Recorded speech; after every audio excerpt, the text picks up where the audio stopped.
come to it with a, depending upon how you look at the world, it's always something to be excited about. Yes.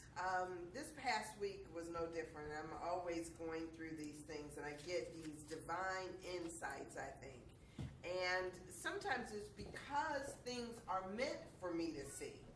And so this was no different. I was listening to a radio program. I love to listen to this show called Insights at the Edge. Thank you so much.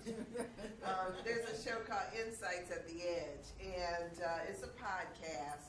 And sometimes I just stream it all day, and I just kind of listen to it, not even aware. It's just kind of like one of those things, you know how people like to have noise around the house. And so I'm one of those. I work better when there's some noise. So I'm not actually tuned in listening, but then I do hear things. And this particular week, there was a woman that they put on who was there as an advocate for autistic people because she had autism herself. And she's now in her 60s and has done breakthrough work around the cattle industry and how we treat animals. I can't call her name off the top of my head, but some of her inventions have just changed the industry of how they handle cattle all throughout the world. Right. And one of the things that she said is that we don't recognize all the time, because of who we are and how we are, that people look at the world in very different ways. And so it helps her to kind of be able to relate to animals, because the way that she relates to the world is through pictures. And so for a lot of us, we think that everybody sees things or hears things or feels things in the same way, but she said that our ways of receiving information is actually very different. So as I contemplated this, I kept thinking to myself, a lot of times we don't know what another person is going through or how they're understanding, because our perception of how they interpret things can be so limited. And so, so to some extent, what I wanted to talk to you about today was the ability to listen and to obey. Because it was so interesting, because, you know, I want to talk about the 5 steps that I think are important in developing spiritual audacity, which is our topic for this month. Developing spiritual audacity and then walking in that spiritual audacity. But it requires that we open ourselves up to hearing even more than what we currently do right now. This past week, as I went through and I was thinking about all of this stuff, I was thinking to myself, like, oh, okay, what is it here that I'm supposed to see? What is it here that I'm supposed to learn? And as soon as I asked that question, I was talking to somebody that I dated a long time ago, and he said, what you don't understand about where I was at that time is that I was dealing with this parent who had done this to me, and dealing with that parent who had, and so as he sat there and he unfolded all of these different processes, it gave me better insight into what I don't see. So I will start off with my tenets of what I believe is the core of developing our spiritual insights so that we can truly have spiritual audacity. So the first thing I say all the time is meditate, meditate, meditate, right? I always think that meditation is just so wonderful. As I was driving down the street the other day, I was reminded of a time. I've got a girlfriend who is Muslim, who I just adore, and they're in the months of Ramadan right now. Right. And during Ramadan, they can't eat from sun up to sundown. And in this time of year, that's really, to me, because 9 o'clock is like when the sun goes down right now, because we're in the midst of, or about to be in the midst of summertime. I mean, and so the days seem extraordinarily long.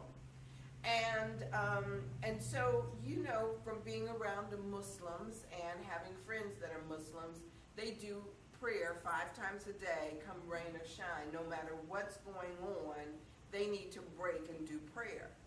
Well, I started thinking, because of course I have had occasions where I've been caught in situations where they needed to pull over on the side of the highway because they needed to make prayer.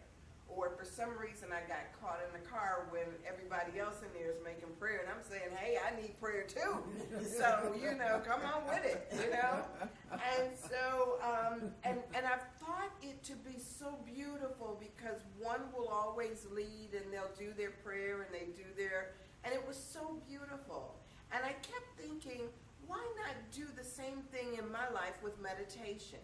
Why not? Why do I just, most of the time we just kind of like isolate it to first thing in the morning. We get up and we sit down and, we do a half an hour or an hour or something in meditation, and then we go about our day. But why not just say, hey, drop and give me 20 every, 3 times a day or 4 times a day? Why not? Meditation is so sweet because it opens us up to being able to hear and being able to access something that we might not have been able to before. It's developed my listening ear. So that brings me to my second point. I also, one of the things I do on a daily basis is ask God, as the Course in Miracles says, start out your day asking God, where would you have me go? What would you have me say, and to whom? Because it requires an openness on our part to realize that when we pray or when we ask for blessings or when we desire something, ain't no God coming down out of the sky, coming down, dropping down to, to bless you. God works through you, right? Right. God works through each and every one of us. We are the blessing. We are the hand of God. We are the ones that do this. But if we can't hear when God is saying to you, you know what, can you, that lady behind you or that woman in front of you, there's been occasions where I've been in the grocery store and seen somebody putting up stuff on the grocery line, on the belt.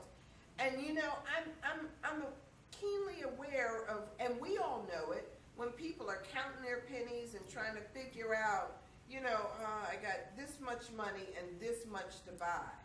And there's been times when I knew absolutely that I was put in that place, in that line, behind that person so that I could pay their grocery bill. And because they're already budgeting, it's not as if they're buying stuff that they think that they want. They're buying exactly what they need. Now, I'm going to pay for what you needed, so you take the little $13 that you had to spend and go back and buy whatever else you think you need or you want. But it becomes this thing of recognizing that God works through us. When somebody is praying for, $20 or, oh my goodness, I need gas to put in my car, that message that they need gas to put in their car, God is like saying, all right, Rosemary, your number is up. This is your day to be a blessing. This is how I'm using you today. And we have to, if we're in the vein where we're listening and able to hear that, we're able to bless that person. I mean, so often we have these opportunities that come up, and people don't act like they don't hear that little nudging. I was driving the other day, and you remember I always say that God's other name is something, right? Oh, absolutely. Something told me. I'm coming down Chagrin, and something told me, turn right here. And I'm thinking to myself, no, I'm not turning right there. Why is it that we get into this habit of thinking that our reasoning mind knows better? Our reasoning mind says, I'm not turning right there because I'm going to go down a little further and then I'm going to turn. Well, what happens? I go down a little further and I run into a traffic jam. They have started doing some construction on the road. And I run into this jam and I'm thinking to myself, well, now something told me that I was supposed to turn. And so what do? I have to now make a U-turn and go back. I did the same thing the other day. I'm going down around University Circle forgetting that it's that they're having parade the circle. Right. I go down there and something told me.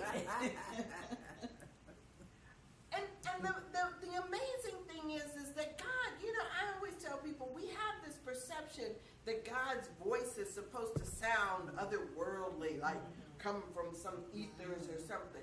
It's a small, still voice that suggests something to you that says, turn here, or don't go there, or do something else that will save you time that you wouldn't even believe, time that you didn't even know that you were about to get into or waste based on something else. So it saves you time, it saves you energy, it saves you frustration. Sometimes if we would just sit back and just say, let's see how this is going to work. It's wonderful. This past week we've had so much going on. We're here in Cleveland, for those who might be watching online. We're here in Cleveland. And so in Cleveland, we're in the midst of the finals season. And, game number 4 was atrocious, so I won't even refer to that. But in game number 3, for some reason, they seemed like our team, the Cavs, seemed like they were so in sync. And a lot of times you can look at this and you can see the analogies of how it relates in life. If you go and you run up and you're ready to shoot, and you take the shot, you're going to get blocked. But sometimes if you just wait a moment and then you go for it, it seems like everything you wanted opens up to you and you get exactly what you needed. So meditation, right? And then the prayer to say, hey, God, what would you have me go? What would you have me do? What would you have me say? And to whom? That would be the number 2 thing. Now, the number 3 thing, I'm always like in the midst of saying that we need to listen. But we need to listen on a more consistent basis and then go with what we hear. So if we're sitting there and we're going through and we're thinking that we know better than God, because we do. The funny thing is the Course in Miracles says that our real problem is that we don't know that God created us. We believe that we created God, right? And so we're supposed to listen, but we just say, oh, no, God, not that. It's amazing because I will tell you guys about me. I can pray for stuff. And then when it comes, I'm saying, yeah, but not that. You ever do that? Oh, I'm thinking. It's amazing how often we do that. Because it doesn't come quite the way we think it's supposed to come. We ask God for a particular mate. We ask God for a particular car. We ask God for a particular experience. Bless her heart. My sister, we always say, we hear older people say, be careful what you pray for because you just might get it. And then we pray, oh God, I would love somebody to love me. I just want somebody to love me unconditionally and to never leave me. And what happens? Instead of getting a mate, you get a baby.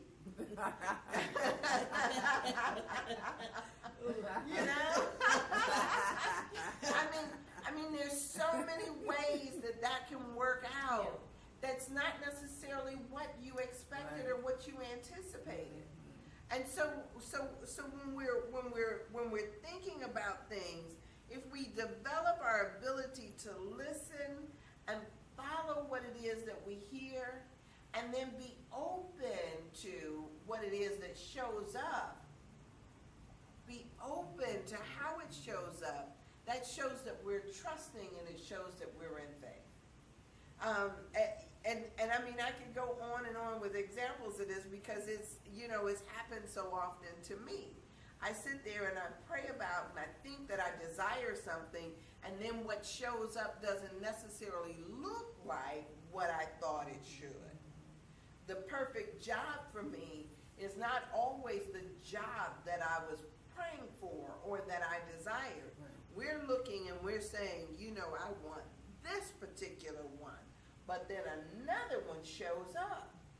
Sometimes it's even better, but sometimes in the upfront of it, when it first shows up, it doesn't look like what we want it to look like.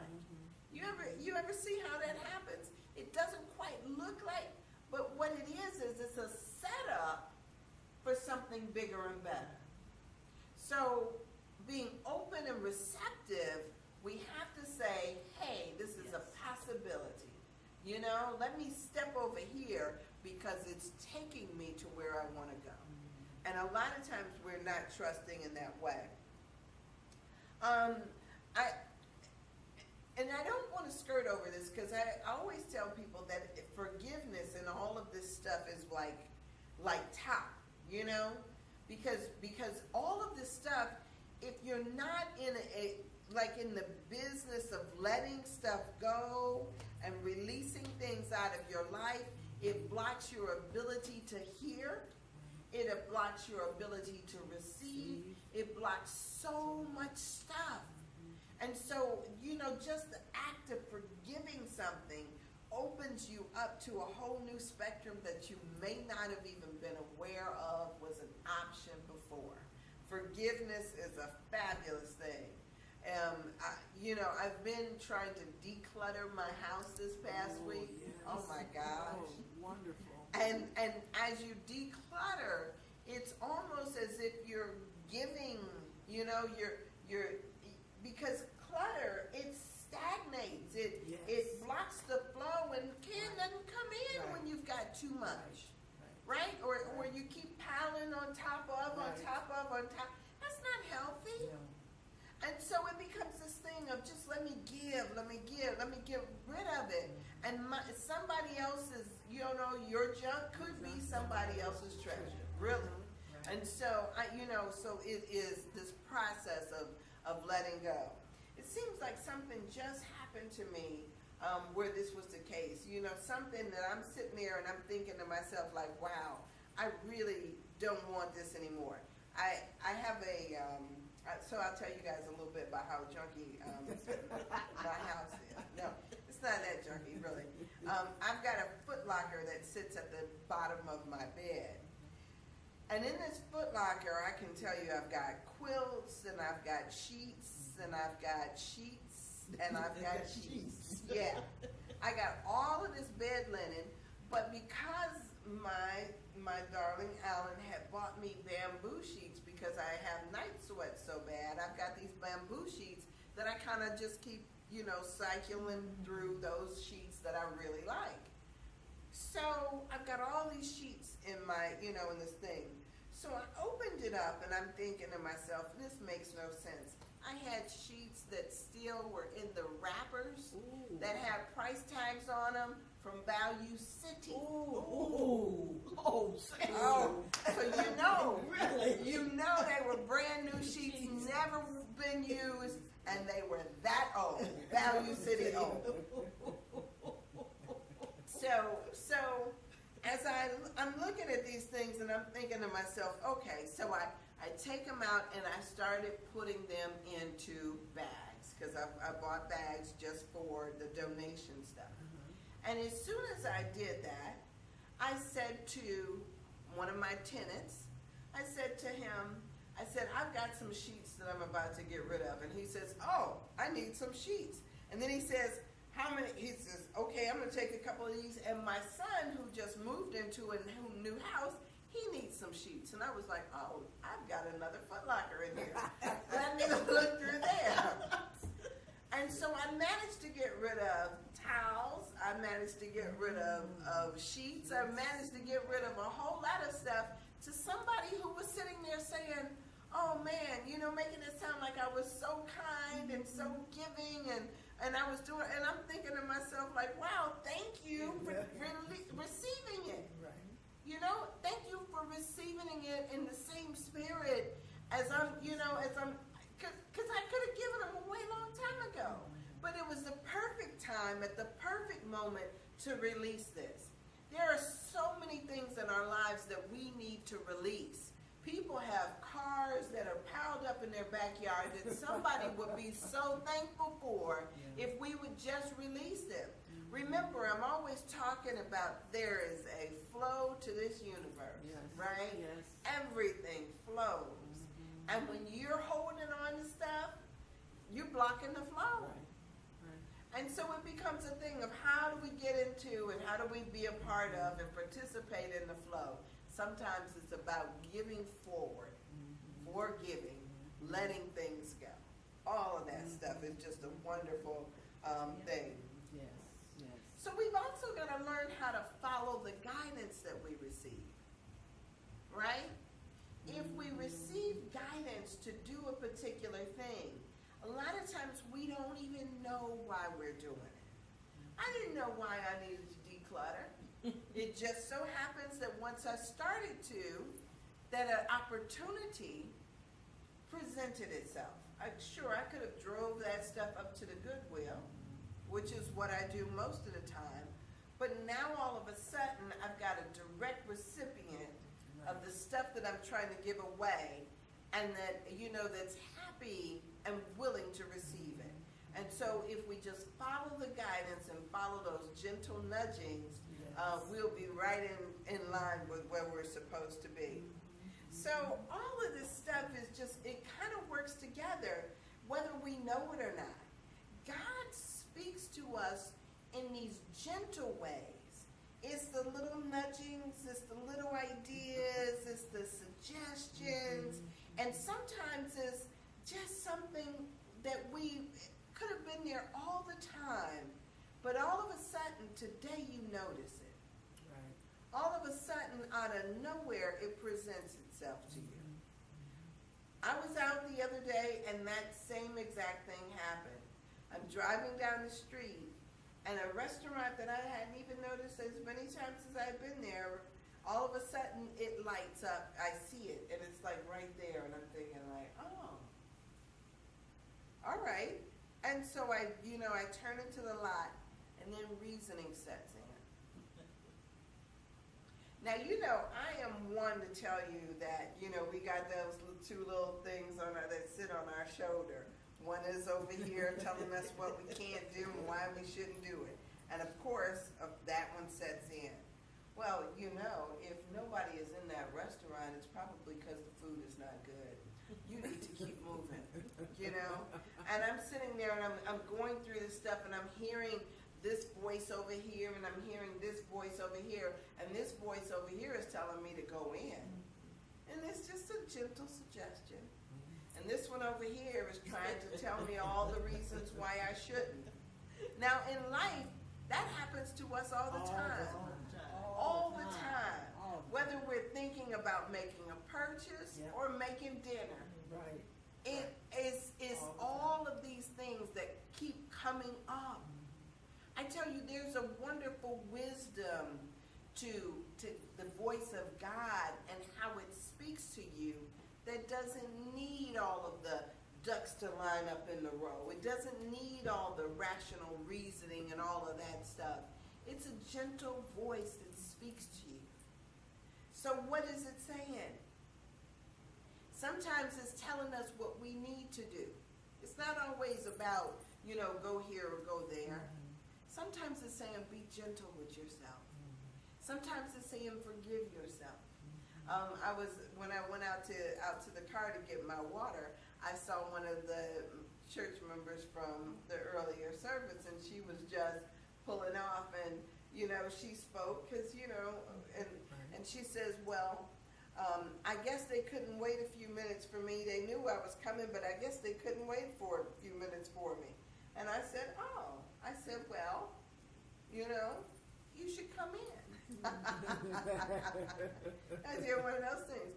You should still come in because apparently you're right on time for your time. And she's like, no, I'm going to go and blah, blah, blah, blah, blah, blah, blah. And then as she's explaining to me this thing about her being late, I said it's also important that you learn how to accept who you are and be gentle with that. If we already know that we're, Right. We messed up. why do we beat ourselves up? Right. Just think of a way to Right. change it. Right. Yes. It doesn't help that we sit there and we beat ourselves up over and over again about stuff that we've done all of our lives. Yeah, I'll say I'll do better, right? And so I know that in order to psych myself out, I set myself up to do certain things. All right. So if I'm supposed to be at a certain place at a certain time, I need to put in my phone a half an hour ahead. And then when I'm late for my half an hour, I'm early for the actual time. Right. Because otherwise, yeah, it just doesn't work. Right. I know this is about me, you know? And so to thine own self be true. Right. And so that's exactly how I am. I try to be true to myself. And if I want God to forgive me, how is it that I cannot forgive me? Right. You know, I sit there and I expect this from God. I expect God or Jesus to say, oh, Sandra, you know what? And I love you anyway. I forgive you and I love you anyway. And yet we beat ourselves up. We call ourselves names. We sit there and we, you know, try to figure out a lie to tell to cover up stuff or some other thing. Instead of just being gentle and saying, you know what? All is well, all is perfect, all is as it should be. Right. And then still strive to do better. Right. You know? Because part of this whole thing is learning how to be better at who we are in the world, how to show up in our best selves, how to love ourselves more fully. And in that way, we love God more fully and we respect that God made us to be perfectly as we are. Otherwise, we get caught up in some craziness. Now, so last night, let me tell you guys this quick little aside story. Last night, I'm sitting in my house and I'm kind of like sorting through some stuff. I'm just, you know, because I'm decluttering. Right. And I'm sorting through stuff. And all of a sudden, I see all this, you know, outside. I'm like, it's not lightning, is it? And I kept looking out there, and I'm seeing these blue lights in the sky. And I'm thinking, maybe it's lightning. And then it's not lightning. I don't hear any sound, so it can't be fireworks. So I kind of go to the door, and it took me a while. But all of a sudden, I realized that it was these blue lights, and it was the transformer that was sparking. Ooh. And I'm thinking, okay, so my power isn't out. At that point, it wasn't out.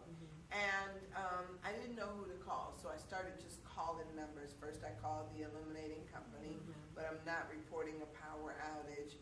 Then I called 911, but it's not a 911 thing. And so finally the lights went out. And so now it was, okay, I'm going to call them back and say, we've got a power outage. But what it brought, you know, of course now I'm so happy that I keep my phone charged up. Because now that's my flashlight, that's my light, that's how I'm maneuvering around. And at the same time, not wanting to wear down my battery, but I've got backup. So when I thought about that, I kept thinking about how at every moment this electricity is here. If we think about God in that way, at every moment, that it's there. It's always there, it's always present. Whether we're plugged in is another thing. Right. And then whether we're plugged in and actually turned on is still yet another. Yeah. We always have the ability, though, to hear the voice of God. To be totally plugged in, amped up, and turned on if we so desire. But we can sit there like a lot of things do, sit there plugged in and not utilizing it. If we get to the point where we want to be audacious spiritually, we know that we have to make sure our connections are on, make sure that we're plugged in, amped up, and powered up, and ready to set out and do what it is that we need to do. It's a wonderful thing when we start to, you know, consciously develop that muscle, that spiritual musculature that says, I'm ready, no matter what. I'm ready. And we stay at ready. Yes. All right, so those are my little tips. Okay. And yeah, I'm so glad. So can we pray? Yes, All we right. can. So Father, Mother God, in this moment we just give thanks. We give thanks that you are always present in our experience. That is the one truth that is always there. You. And so no matter what situation and no matter what place we are in our lives, we can rest in you. Yes. God, we give thanks that no matter what's going on, we rest in you. In our health, God, we rest in you. In our relationships, God, we rest in you. In our jobs, in our finances, in our careers, in our desires for our lives, we just take rest in you. And God, as we learn how to rest and ease into that easiness that says all is well, all is okay, because you are, oh God, we open ourselves up to so much greater. So I give thanks, God, that we let go of all the stress, we let go of all the worry, let go of all the things that we would judge to be wrong, and just rest in you. Thank you so much for this insight. And we just let it be, and so it is.